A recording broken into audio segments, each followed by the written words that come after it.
Welcome back, ladies and gentlemen, boys and girls, Shadowrunners of all ages. We're coming back for some more Shadowrunnin on empty, delicious lore to fill your brains. I am your host, as usual, So Easy Mode, the lore guy, bringing you all of it as much as I can, as much as I can find and digest. Bring it to your ears. Joined with Tonight, I have my usual co-host, Austin. Austin, how are you doing this evening? Doing good. Ears ready for lore as usual. Fantastic. And now, for something a little bit different this evening, we have a new guest with us that's going to be joining us on the podcast for the foreseeable future, I hope. Maybe Maybe none until other we run him off. until we scare him off. Yeah, none other than the GM of a lovely podcast known as an absolute Dreckstorm of a podcast. You know him, you love him. He plays Otto on our Sinless show and then runs his runners through crazy, ridiculous scenarios on his own show. Karma Harry. I'm doing good. I just got out of being the so I'm feeling pretty good. Oh wait, can I say that yet? I don't know if this episode will release in time. I don't know about that. Maybe There's blurt gonna that be out. a large beep that some people are gonna hear just now, and it's definitely not because the first thing that Karma said on this podcast was him spoiling a major plot point of the end of season 2 of Sinless. That's Definitely on me. not That's the on reason me. why. My bad. That Definitely not what just happened. definitely not. Yeah, that's not what just happened, you guys. Ignore Technical that difficulties. long. It was all technical difficulties. Ooh, We were those technicals and their difficulties, I tell you.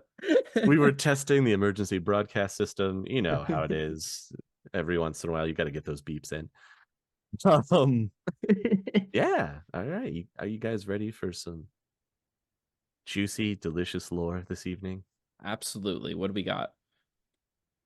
Well, we're gonna go and start hopping around the world again, I think. And what better place to start than the UCAS and the capital of the UCAS, the Federal District of Columbia, or the DC Metro, or just My good favorite. old DC. They kept the name. It is referred to as DC, yes. Oh, see. Real original. They didn't want to confuse people. That's fair. I think so. Does the wait, okay, hold on. Maybe I don't know the structure. This podcast is really gonna throw out how much lore I don't know. See, that's why you're here, right? That's true. Is Yeah. the possible president of the UCAS or whoever leads it, are they, or leaders? I don't know if they have like a group of people. Are they still in the DC area? They are still in the DC area. All great questions as well, because we will get to who actually runs the DC Metroplex as opposed to the governing body of the UCAS, because they are technically different. Spoilers, Of course. it's probably shadowy organization. I mean, is it spoilers at this point, or is it just expected? No, it's just factual at this point. So I guess we'll do a little lore dump here from back in the day. We won't do actual history as you can just go look that up by yourself, because it follows regular history all the way up to a certain point and then things deviate. For this point, we're going to be looking starting at 2024 and the economy of the intersection of Delaware, Maryland, and Virginia was completely dominated by the business, quote unquote, of government and the private industry that was attached to it. Local governments have a hard time keeping up with the demand for services. So, in an attempt to impose some order on the crazy quiet of compelling local authorities, the federal government negotiated an agreement with the state governments of Maryland and Virginia that resulted in the Federal Capital District Act of 2024.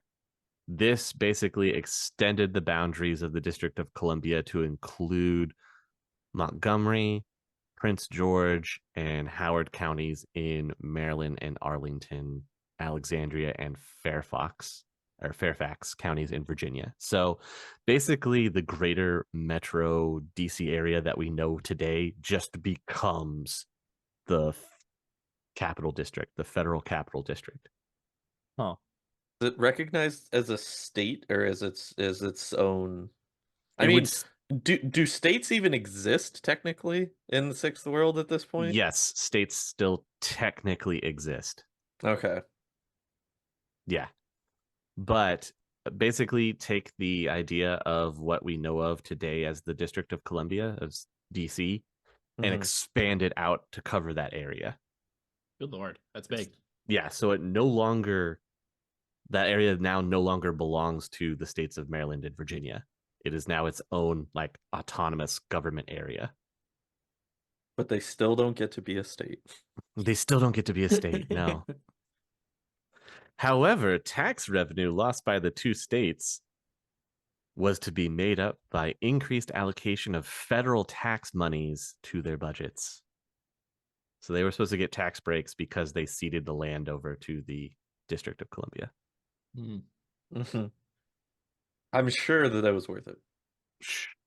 Of Yeah, those had course. to be some pretty good tax breaks. I mean, that's like a lot of space to just That- lose. That tax break better be you don't pay taxes, because otherwise that's a lot of land to just give up. Yeah, and considering how rich it already was, because Mhm. you have to think most of the people are already living in the area to commute into DC, Yep. and now they're just in it. I mean, I'm sure that it was great for the real estate market. Oh, probably. It after this happens, it does colloquially become known as DC. Like they just call it DC. They don't call it the new federated jurisdiction District of Columbia or District of Columbia. It's just referred to as DC. Well, NFDDC just doesn't sound as good. No, That's it a doesn't. It mouthful, doesn't. It's a bit of a right? mouthful, yeah. Yeah. We got to watch our acronyms. Yeah. If we're sticklers for one thing on this podcast, it is making sure that our acronyms are appropriate. I mean, that's kind of true with what we've done so far. NFDDC? No, No. NFDD's nuts. Wow. Was DC an NFT before NFTs were cool? No. I feel like now we're approaching into how much wood could a woodchuck chuck territory. This is That's what we're getting too close to. All right, let's steer clear of that. So when the United States of America was restructured into the United Canadian and American States, DC continues as the capital of that new nation. Then in 2033, we have the Treaty of Richmond, which involved the northern part of Virginia. While a second civil war seemed unlikely, the president and Congress did not want the safety of DC dependent on the goodwill of Atlanta. Accordingly, part of Virginia remained UCAS territory and was admitted to the UCAS as the state of North Virginia. So not only is there a West Virginia, there is now a North and South Virginia. That just seems a little unnecessary at Well, this point. But only one of them still looks like a pineapple, so True. This buffer zone is the portion of the state north of Rappahannock River, Fredericksburg, straddling the river on I-95, became the capital of Northern Virginia. Legitimate and black market goods moving between the COS and UCOS change hands around the clock in this bustling border city. yeah, it kind of feels like North Virginia is just a DMZ, right? Yeah. Between the COS and the UCOS. Kind of, because they didn't want it to be like it was during the First American Civil War. Uh-huh. where Virginia Right. sides with the South and everything, and that puts them ridiculously close to The capital. the capital of DC. So, in wanting to avoid that, they come up with that Treaty of Richmond, so that it gives Understandable. it that buffer zone. So it basically just splits the state of Virginia. So now Virginia is in 3 parts instead of 2. Why is Virginia so okay with this? Like, I did they really have a choice if you think about it? I guess that's fair. Yeah, all right, that's a good point. I'm sure Virginia itself was probably divided on what side it wanted to go to, either to the UCAS or the COS when that was coming around. Something about aforementioned tax breaks and whatnot, I'm sure is I bet that helped. Of course. Now, Karma, you had asked who's in charge of this lovely federated district, and we're going to get into that right now. The FDC, Federated District of Columbia, has an interlocking system of federally appointed rulers and locally elected officials. Okay. Each is ultimately accountable to the president and Congress, but the entirety is obscured by a set of bureaucracies of legendary complexity and questionable efficiency. So you think government is bogged down and difficult now? Oh, you just wait. It gets so much worse. So, first off, we have the Federal District Chief Commissioner is appointed by the president, becomes subject to confirmation by the House District Committee. Commissioner chairs the Federal District Commission, composed of elected regional commissioners from 6 divisions of the district and an at-large member. The Chief Commissioner serves as the tiebreaker. Congress must approve most decisions made by the Commission. And then each regional commissioner heads his or her regional government, which provides and coordinates for residents the services that city and county governments supply in other jurisdictions. To make it a little bit easier, you have the President of the United States, or the President of the UCAS, right? Mm-hmm. Under the President of the UCAS, they can appoint the Federal Capital Chief Commissioner, who will basically run the day-to-day of the DC greater metroplex area. So they're the mayor. Basically, yeah. They'd be the mayor. Then, of course, under the president of the UCAS, you've got the attorney general and all of that line, right? And then under the Federal Capital Chief Commissioner, you have the different commissioners of each district within the metroplex. So like each individual, like we did in Seattle, with each individual mayor running a district, that's what these other regional commissioners would be. Okay. So you can see how government has become more bloated in the sixth world. Just a little bit, just a tad. And instead of it being a ladder, it's just a tree. But then that tree's been cut down and like picked up and thrown in a completely separate location. Yes. And then Congress still gets to kind of vote on what the commission is capable of doing anyway. That sounds like Congress. So there's always that. Good to know, right?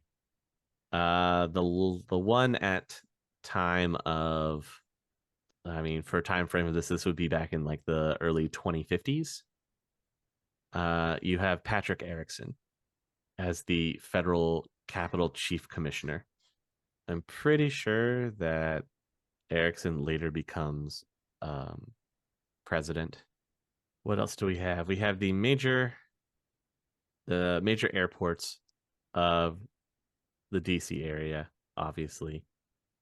The big 3 being Ike, BWI, and Tommy. Those are strangely unprofessional names for airports. Right? Those are very normal, casual names. Crazy, right? Security is nasty at the big airports. The smaller fields scattered around give you better odds on success of smuggling. There's spots where you can bring in a multi-engine jet with 0 perspiration, and others where you get maybe a beacon and just enough fuel to touch down a small copter. Huh. Other than that, you have the 3 big airports. You just gotta really nail that landing, man. If you want to smuggle in, yeah. Mm-hmm. BWI, known as Baltimore Washington International. BWI is located at the northern end of DC in Howard. Knight Errant handles security at BWI. However, that could be changing here once we hit the 2080s, where Ares is currently in the process of moving their headquarters from the UCAS to the COS. I'm not sure if that would change their security contracts or if they'd have to renegotiate. Yeah. Probably So not if they- immediately, but yeah, I'd imagine it would be renegotiated once it's You up. also have to think about the interesting implication from that too. That means both of the major security suppliers for North America will be located within the COS borders, both Lone Star and Ares. So that's interesting.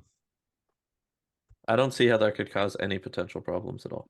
No, Probably not. No, definitely nothing bad can come from this. Anyway, the other 2 big airports in DC, you have Ike, which is the Eisenhower International. It was formerly Dulles International in the western end of Fairfax. This is covered by the own federal police.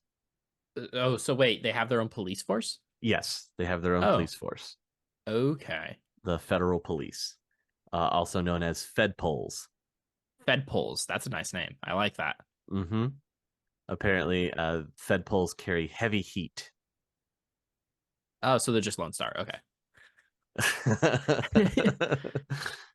And then finally, you have Tommy Airport, which opened in 2040. The Thomas Jefferson International is just south of the district boundaries in North Virginia off of I-95.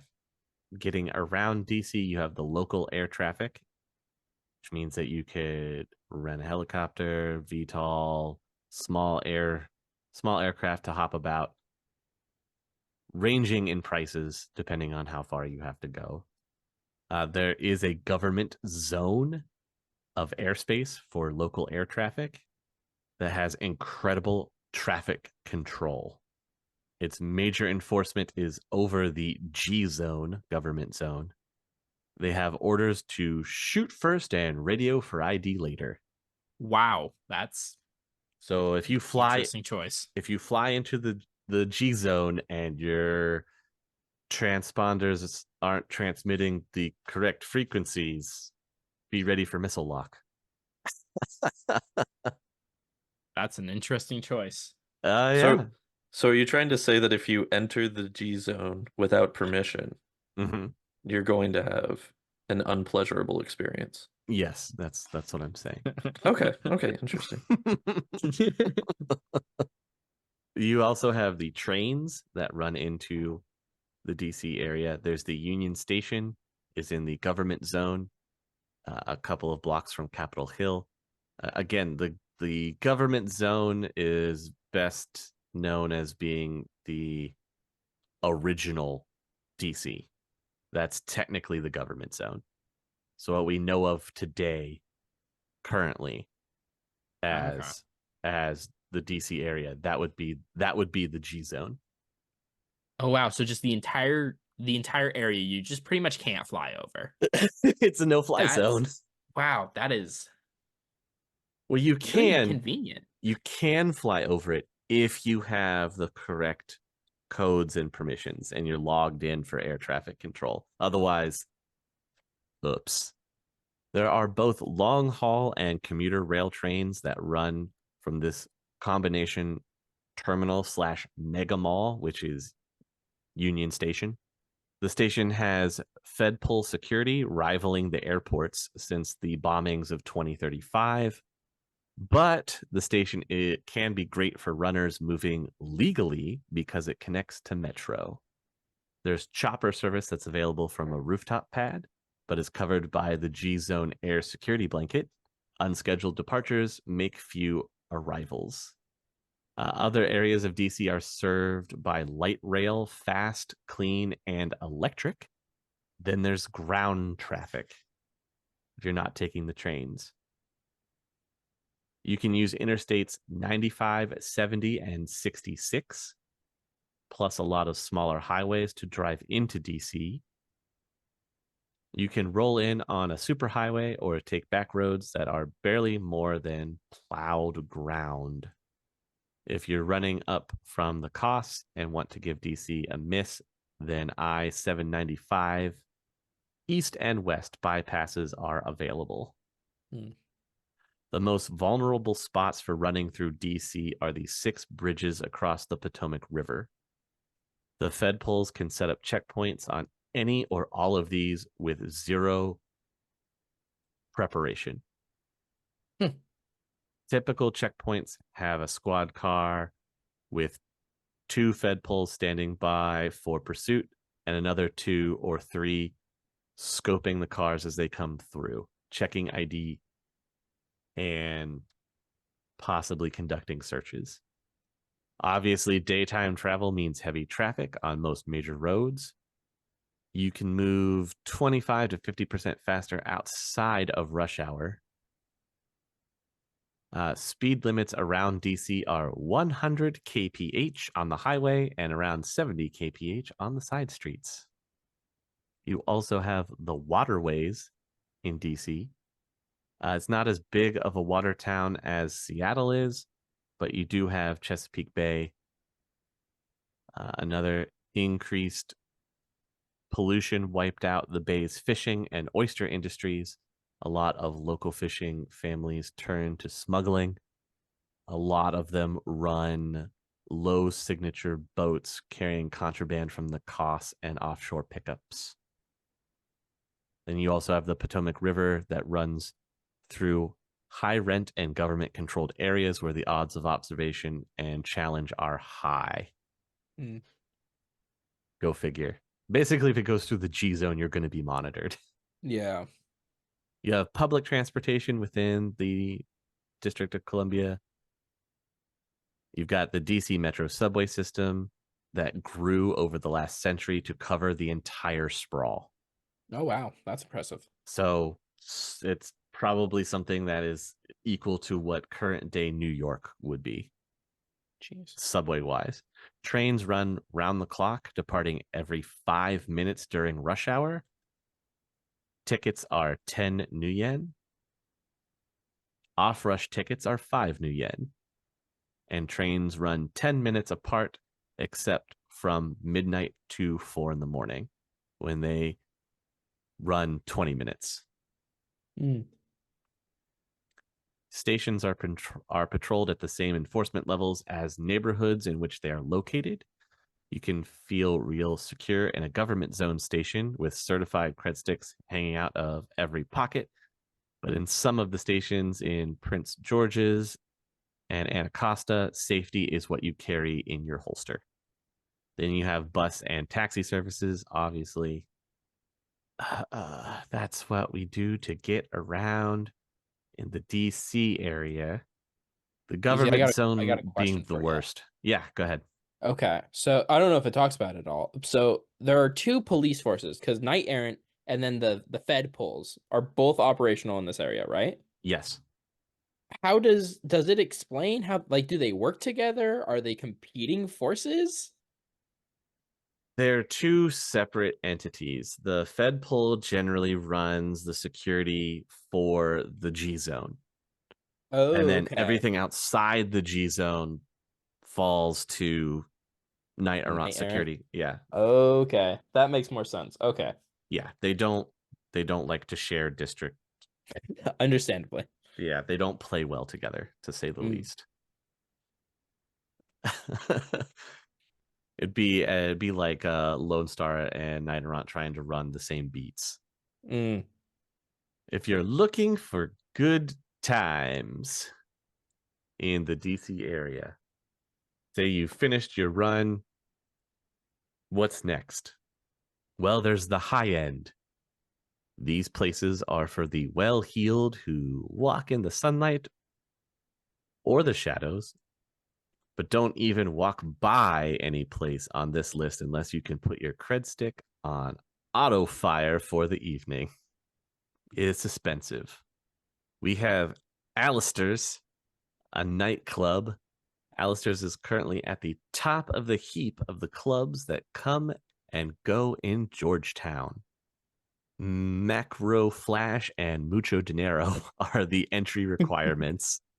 A taste for synth booze at premium prices also makes your evening easier. But the sounds make up for a multitude of how terrible this place can be. The manager of this club has managed to get club dates from all the best and brightest of the music industry, including Maria Mercurial and Savage Spirit, two very well-known music artists in the biz. But you've got to have the new yen to be able to get in. Mm-hmm. Our next stop is Kingdom 7. It's no Dante's, but it is a 2-floor nightclub with a whole 2 floors with an attached large restaurant. But wait, there's more. Also, there's a casino. Okay, all right, never mind. I'll shut up. In the top 7 floors of the 80-story Columbia Tower, there's a glittering den of vice unrivaled by a single smidgen of taste. Food is overcooked and overspiced to blandness, and the nightclub acts guarantee that even the terminally dull will be pleading for mercy in minutes. All this in a setting that makes old Las Vegas look like the epitome of elegance and refinement. So is it intentionally crappy, or is it? Yeah, is that like their shtick? Like, yeah, how are they so big if they're just garbage? Yeah. Well, this is why. Oh, okay. It's because they had managed to open the only legal casino in the Sprawl in plain sight. Okay. So they spit in your food, but you're like, thank you. I actually just needed more chips for the craps table. But yes, but this extra spit actually adds flavor. a little seasoning on top is always appreciated. Mm-hmm. Strictly speaking, you are on Kingdom 7 soil as soon as you set foot in the Columbia Tower. The whole tower is extraterritorial. Because Kingdom 7 Enterprises is hardly in the same league as the companies that usually pull this off, the rumor mill constantly churns out delicate little guesses as to who pays the bills, especially with a casino that operates within the DC area. So it's glitz and glam and varnish, but you're there to gamble, not for the nightlife or the food. If that doesn't get you excited, then how about Nexus? The charming little catacomb Nexus is under DuPont Circle, extending out from assorted abandoned steam pipes and the old streetcar tunnels into a series of chambers where the elite can shadow meet. 10 seconds after you leave, no one remembers that you've been there, and the interior surveillance countermeasures are maintained by the most paranoid techies in captivity. The place is run by a Mr. Stone who acts as maitre d' /bouncer / freelancer and also has a freelance SWAT team. Oh. Imposing even for a troll, Mr. Stone is rumored to be a veteran of many Germanic states' brush fire wars. So if you've got shady business to do, Nexus is where you want to meet up. There's your high-end joints. Now we've got to talk low-end. There are hundreds of spots around DC where you can get a nice little meal or a few hours boozing time for a reasonable price. They're all very much alike. However, these are the ones that stand out. Blues Haven, a nightclub and bar. Jazz is the name of the game, the best in town. That's what it's known for. You've got Circle Hands, a mid-sized restaurant and bar. Circle Hands gets its name from the Native American Sign Language gesture meaning all of us. It is a strangely peaceful place tucked into the middle of a dozen acres of woodland near the border between Fairfax and Northern Virginia. An underdeveloped part of the Sprawl. Huh. It is a favored watering hole for the shamans among the shadows. Don't go expecting the clientele to exhaust themselves putting on little shows for the mundanes. Most magicians' clubs have no patience with such goings on. Don't mess with the shamans. Thunderheads is a nightclub, a rock club where you get more than the usual dreary wannabe bands synthing the top 10 songs through their consoles. The owner only books those who play, sing, or synth music they have written themselves. The result is an awful lot of weird music and a lot of young musicians worth hearing. Thunderheads is on the northern fringes of the Anacostia Barrens near the Benning Road Metro Station. Finally, on the low end, we have Warzone. Warzone is a nightclub and mid-sized restaurant. This place is danger to the max. This club in Shaw is favored by the type A personalities among DC's samurai population. Most nights the atmosphere is simply palpable mix of buzz, adrenaline, and whatever high tension kill music the band is cranking out. If you're one of those people who's worried about losing your precious edge, then you should drop by Warzone. They're your kind of people. It's DC's Waffle House, from what I'm hearing. It's where all of the strongest combatants gather. Yeah, precisely. Two men enter, one man leave. 2 man waffle, 1 man house. Jeez. Finally, we have our list of the leftovers. This is for when you have no money at all. You could go to Chainsaw. I swear I'm not making this up.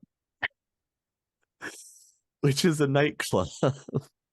Chainsaw features a very hicky post-industrial decor that it's in an old warehouse in a Mount Rainier neighborhood.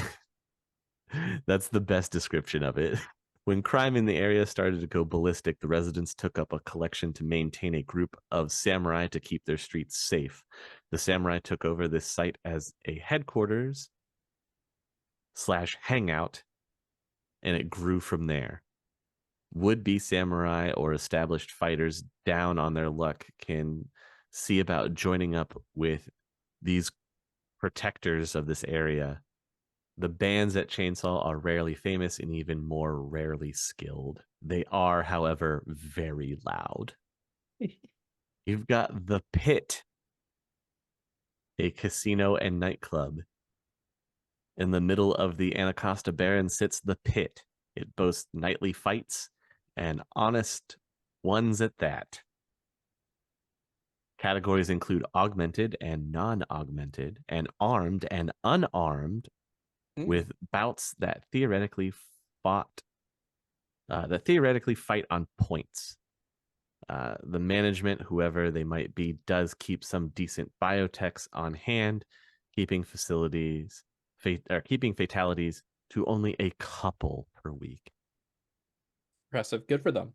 The fighting purses are low, only around 1,000 new yen, but the betting runs in the hundreds of thousands each night.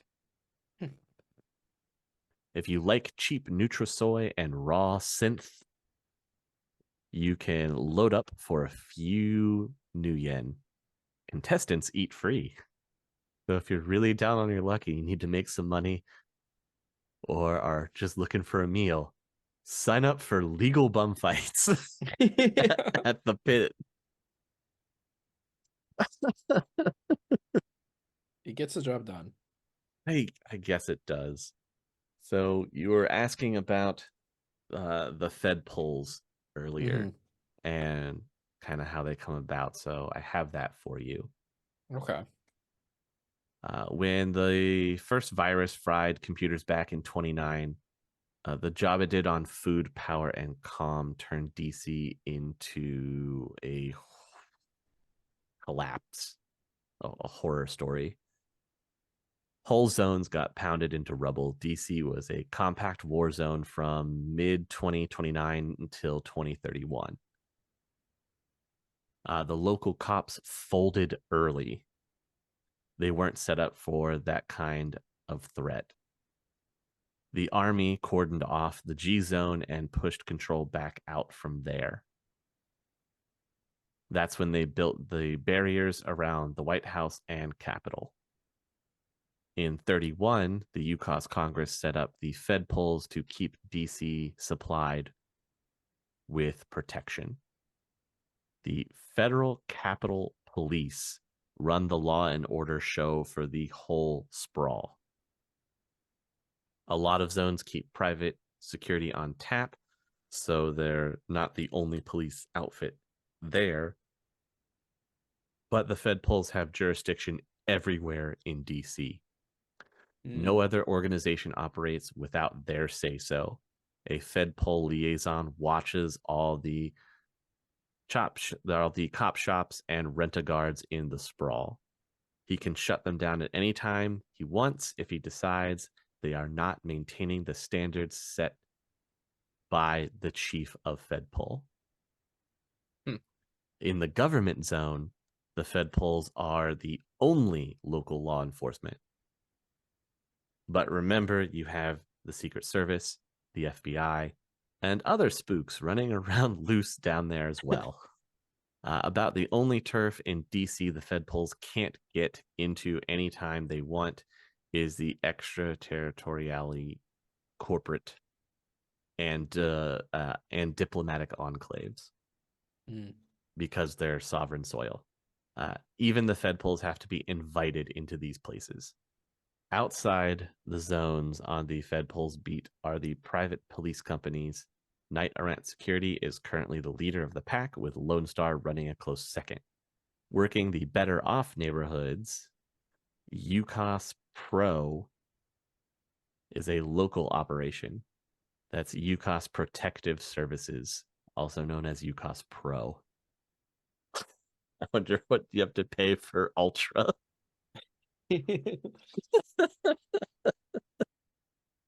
As in other sprawls, poorer zones either do without or hire local gangs to cover their turf. In a lot of those locations, the local gangers are the only protection. There is also the National Guard and the urban militia. Congress are not too excited about the urban militia in DeeCee. Too many citizens with guns seems to make them nervous. The militia is only allowed in zones full of nice, trustworthy salarymen, so the places that need extra protection the least are where it's at. The militia are part of the FDC National Guard. The Guard is outside the Fed poll chain of command, receiving their orders directly from Chief Commissioner, which would be in the 2050s would be Erickson, like we said. This means that the Fed polls and the Guard have a lot of jurisdiction fights, particularly when dealing with civil disorders. So there you go. The National Guard for DeeCee is different than the Fed poll police force. Good Lord. Which causes even further jurisdictional problems. I wonder what like the crime rate is with like kind of like a bunch of just different police forces. Like it has to be not as bad, at least not in like the slums. I imagine it's probably equivalent to like the Barrens, most likely. Most likely, yes. But like anywhere close to like, well, definitely not in the G zone, but like in that No. closer area. I Yes. mean, I imagine it has to be like a pretty okay area to live. Ah, Maybe? I would hope so. Well, I mean, yeah, I think we would all hope so, but I would hope Seattle isn't constantly under threat, but you know. Well, you know. For major organized crime, you have both the mafia and the yakuza. Of course. Mm-hmm. DC has 2 mafia operations in town. Victor Marconi, a 5th-generation mafioso, currently age 52. This is back in 2050, so he's most likely succeeded by now into the 2080s. But at the time, he proclaimed himself as the ambassador for the Cosa Nostra. This is great. He fronts as a big deal lobbyist. I mean, what better way to make sure that your business isn't affected than by paying for the people to get into power that make sure that your business doesn't get affected? Right. Marconi is not the working Don of DC. He's the top go-between for the Commission and the UCAS government, not necessarily a mobster. The mafia crime boss in the Sprawl is Franco Mueller. Don Franco came to power in DC 20 years ago, so in the 2030s. His boss took his finger off the number and got nailed by a bunch of yaks. Mueller impressed the Commission, who gave him financial assistance and the go-ahead to rebuild mafia operations in DC. He becomes a member of the Commission in 2043. In DC, the mafia controls numbers running and other gambling, loan sharking, vice, and drugs, including beetles. They concentrate on Montgomery and Washington, but also operate regimes in other regions. Mueller is not subtle. Gang wars in the town sound like instant replays of the good old days in Chicago. There's only one rule: no wet work allowed in Fed pull zones. So basically, stay out of the G zone. Other than that, you can do whatever you want. That's mafia. Then, of course, we have the Yakuza. DC has 7 active Yakuza organizations.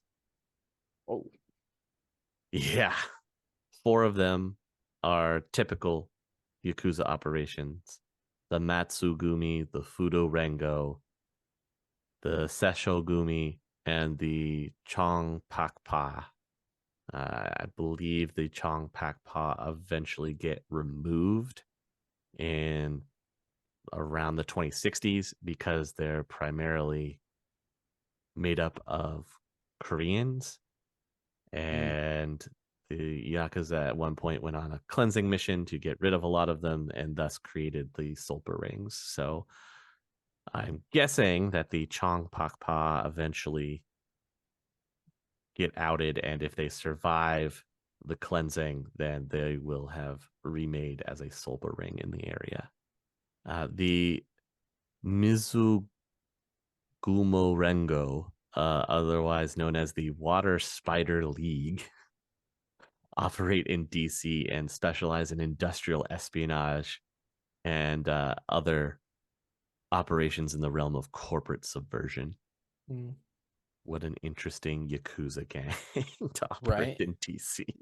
Yeah, that's something. To have 7 different ones too, like, geez. That's a lot. I feel like it should just combine some, probably. Especially over on the East Coast. Right?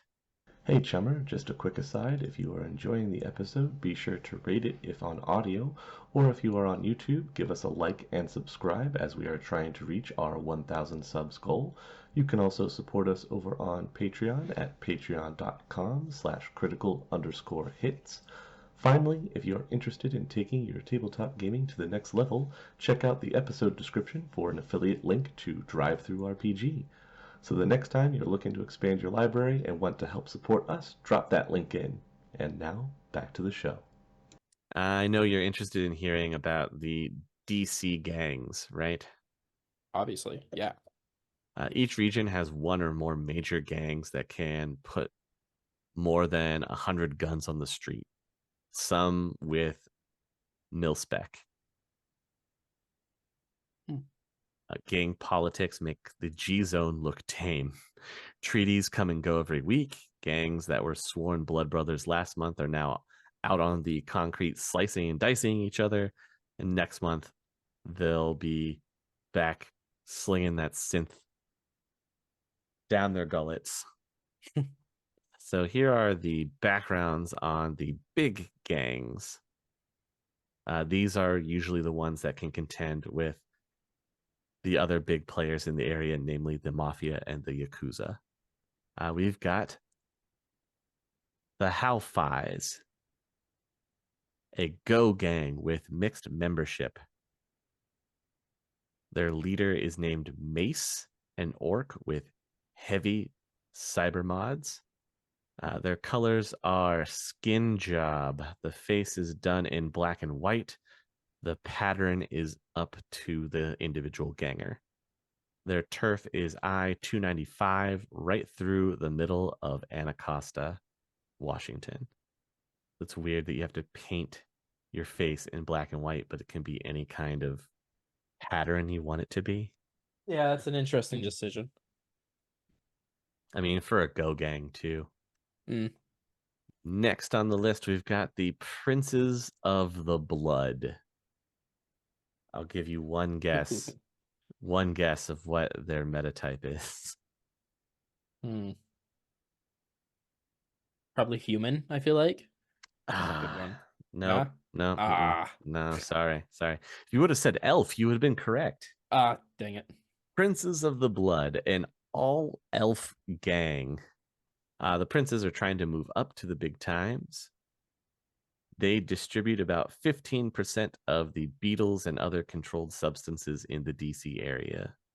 They take a cut on the Joy Folk action in several areas, either running strings directly or skimming a piece of the take from the pimps who are working those areas. The princes also do flat-out extortion. They call it protection, but you won't see a shop showing prince colors to keep the other goons away, as the princes don't actually care what happens to them as long as they get their cred each week. Their colors are red, black, and silver.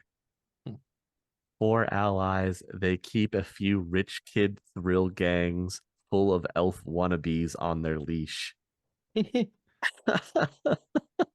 Their turf runs into Montgomery, but the princes have half a dozen small hangouts all across the DeeCee sprawl. Good for them. Next, we have Probe. Oh. Uh-huh. Okay. Probe is mixed racial membership. Almost all are deckers, riggers, or some form of tech wannabe. Probe are techno-fetishist terrorists. Of course. Join Matrix Black Magic to push a neo-data anarchy kick. They supply most of the street cyber in the sprawl. Probe are big on the group mind of the Matrix. One probe are all probe, they say. Using the signature to refer to a probe is a quick invite for a cyber strike on your bank account. Or some esoteric neurotoxin in your soy calf. Delicious. Their colors are dazzle suits made of Neolux fiber capable of 5,000 candle power of mind-blowing patterns. Have you ever wanted to see someone wear so much neon? Their turf is no affixed abode, mostly decentralized. They sometimes claim the DeeCee matrix as their turf.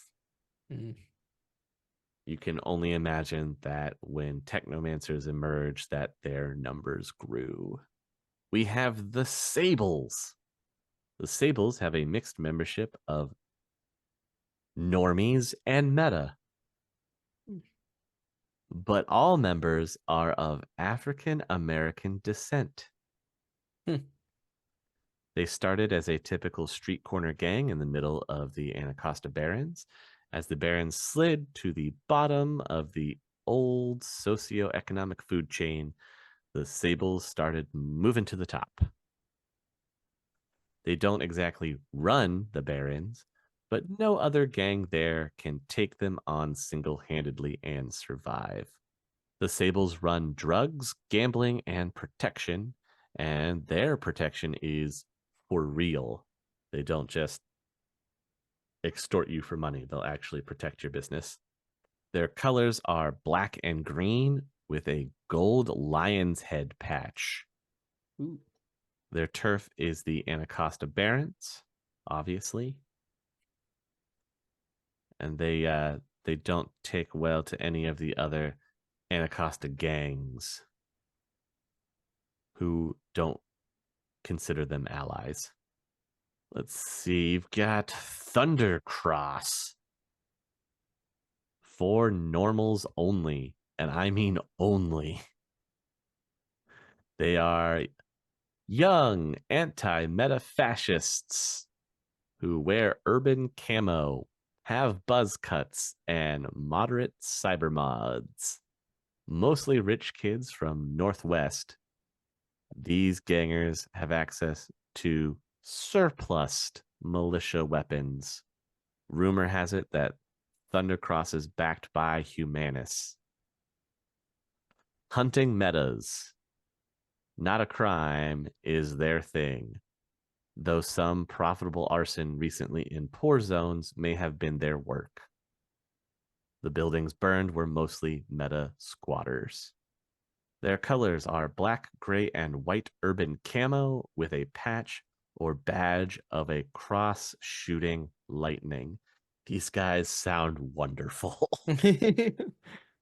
To no one's surprise at all, they consider the princes of the blood and the Howflies to be their enemies.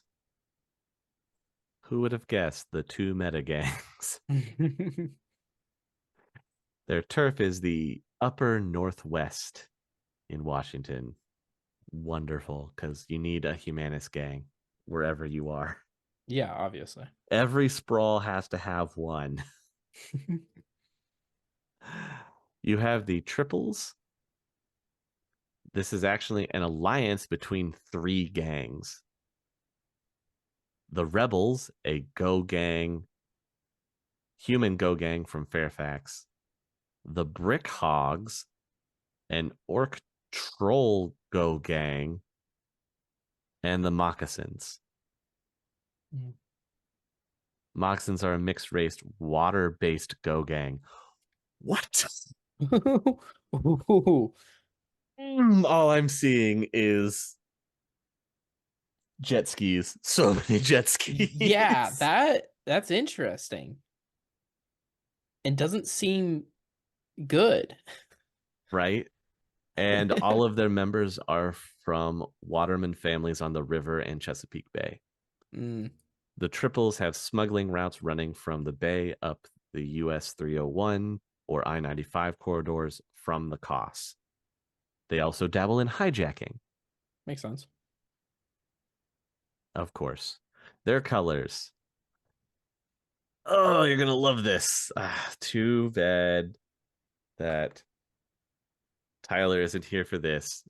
They run the COS flag colors. Yeah. If you're the Rebels, you run the COS flag colors. The Brick Hogs run red, brown, and green, and the Moccasins run blue and copper. Mm. Such a weird... 2 Go gang, or all 3 are Go gangs, and 1 is water based. Yeah, that's really weird. It's really weird. Finally, you have the Turkeys. The Turkeys is an all orc troll only gang.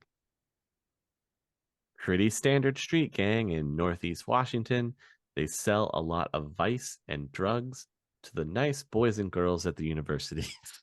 The gang is rumored to run the fastest chop shop on the East Coast.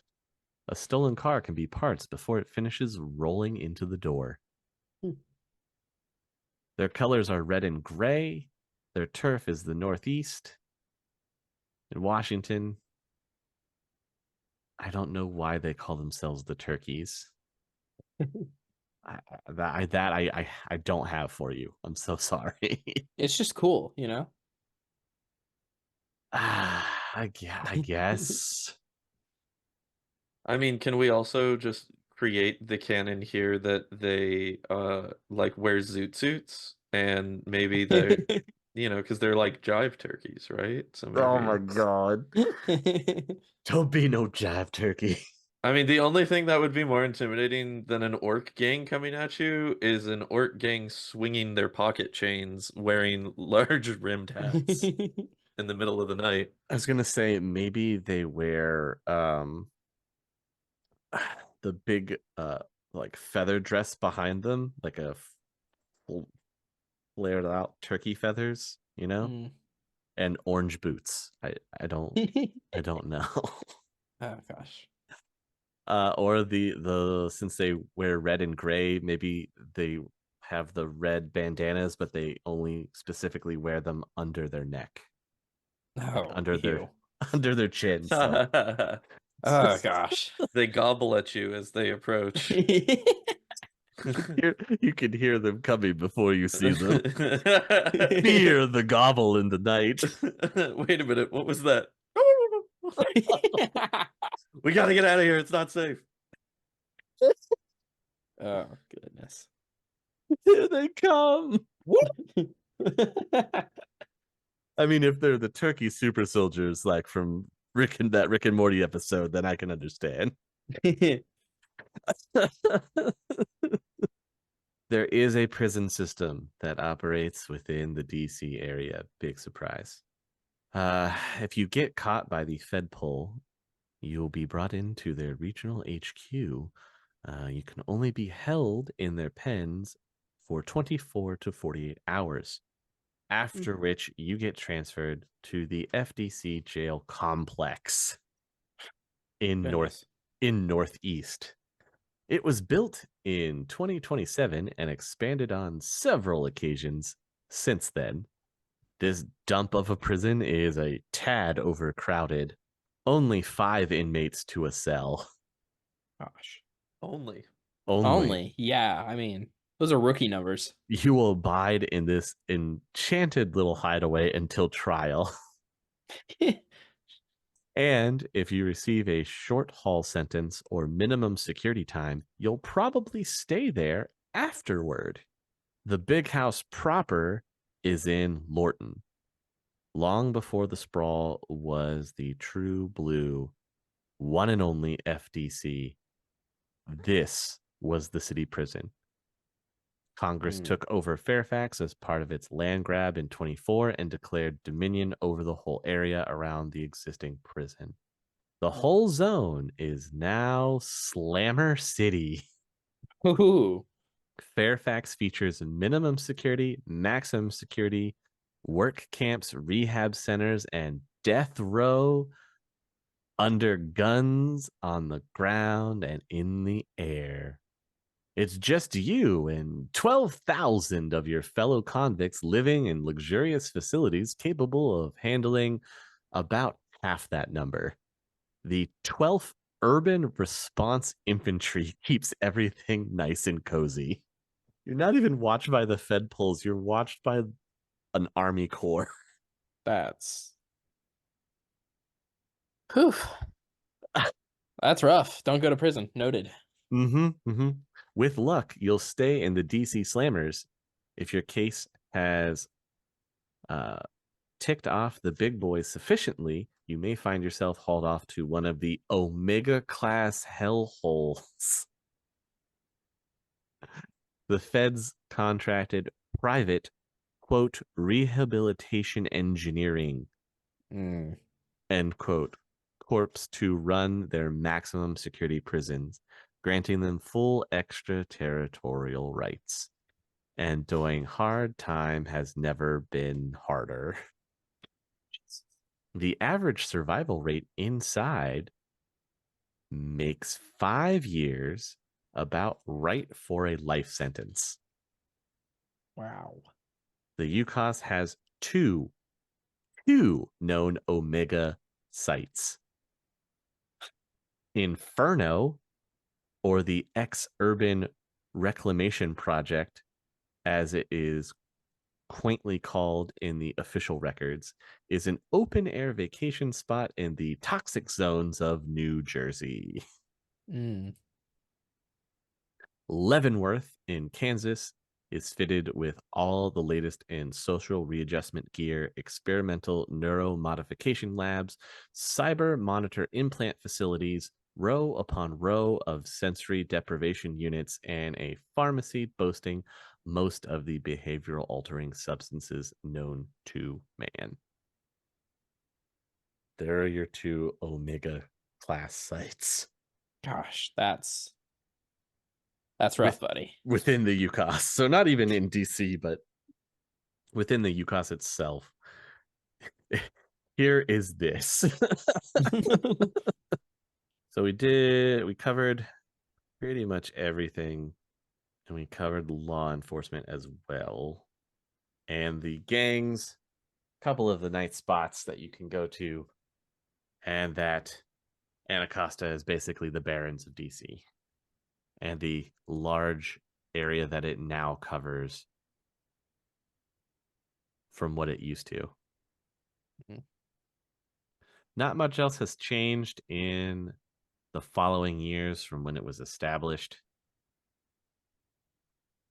Really, the big things that happened were obviously the Treaty of Richmond, which separated Virginia into North and South, creating that buffer zone so that the new FDC doesn't feel the pressure from the cost being that close.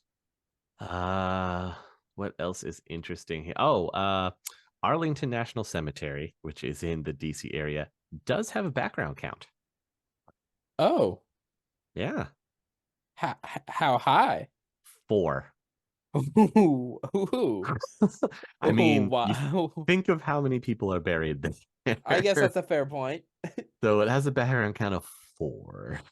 Goodness. The other independent agencies and commissions that operate within the DeeCee area, other than the commission and Congress and the acting government, you have the CIA, the Nuclear Regulatory Commission, and the EPA, Environmental Protection Agency.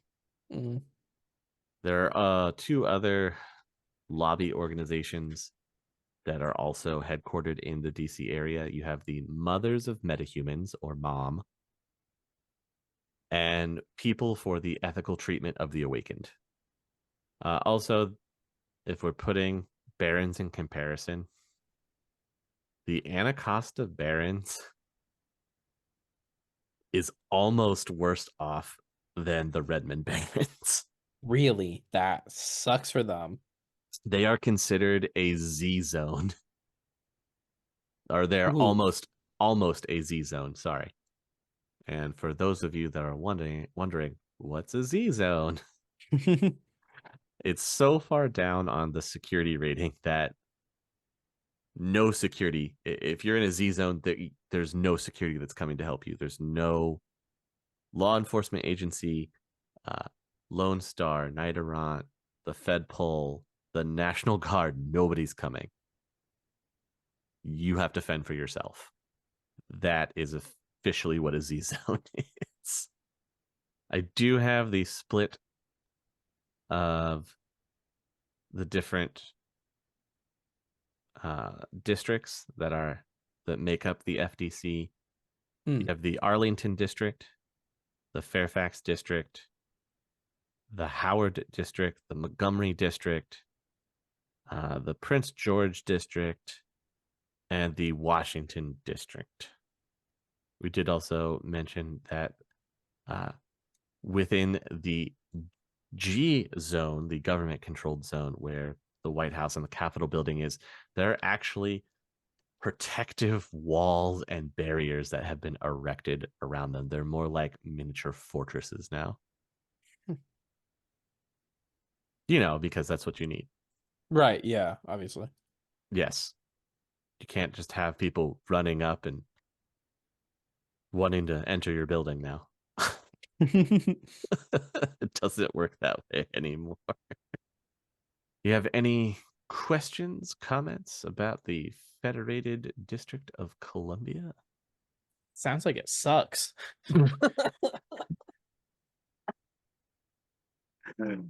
I mean, yeah. Why wouldn't it? Right. I mean, fair enough, I guess. True. Where doesn't, like in all of the Six World. That's true. Oh, corporate presences. I almost forgot. Obviously, this is super important, right? Oh yeah. The corporate court embassy is located in the FDC. That's obviously within the G zone. Mm-hmm. You have the Draco Foundation, Novatech, Shiawase Atomics global headquarters is here. You have the Ares macro technology presence. As Technology has a presence in FDC.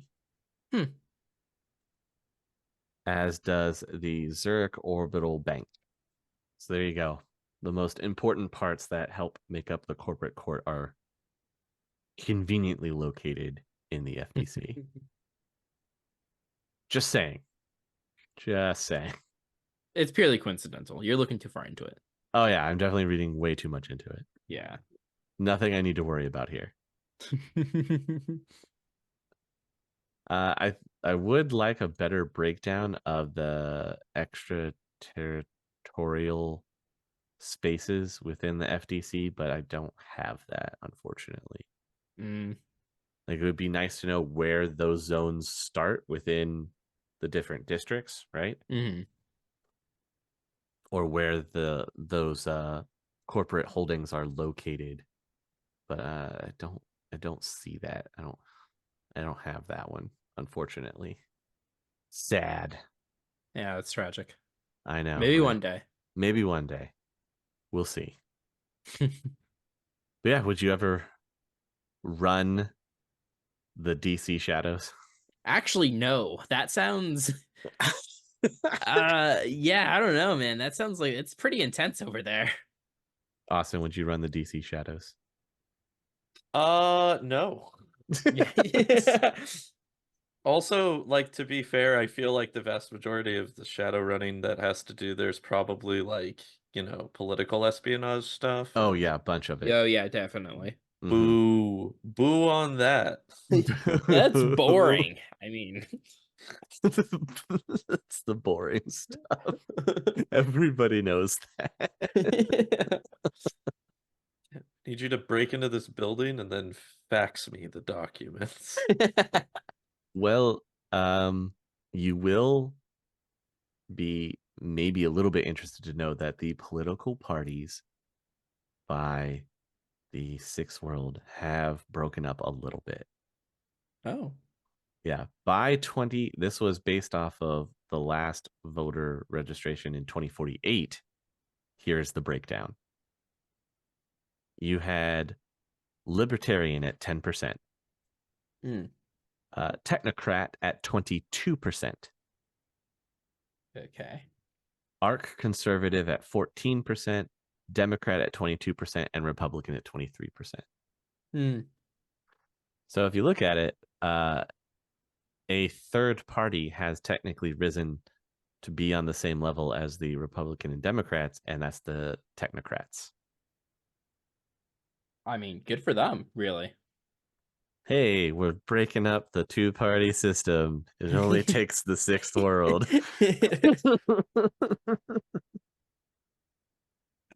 How about that?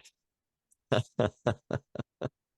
there anything else that you could think of that I haven't talked about that you'd be interested in knowing about for the DC area?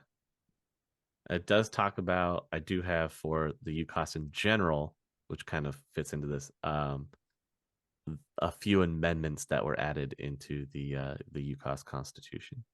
Oh, that's kind of interesting. Yeah, the first 10 amendments of the U.S. Constitution exist unchanged in the UCAS and are still referred to as the Bill of Rights. Much of their effectiveness has been weakened by recent Supreme Court decisions, however.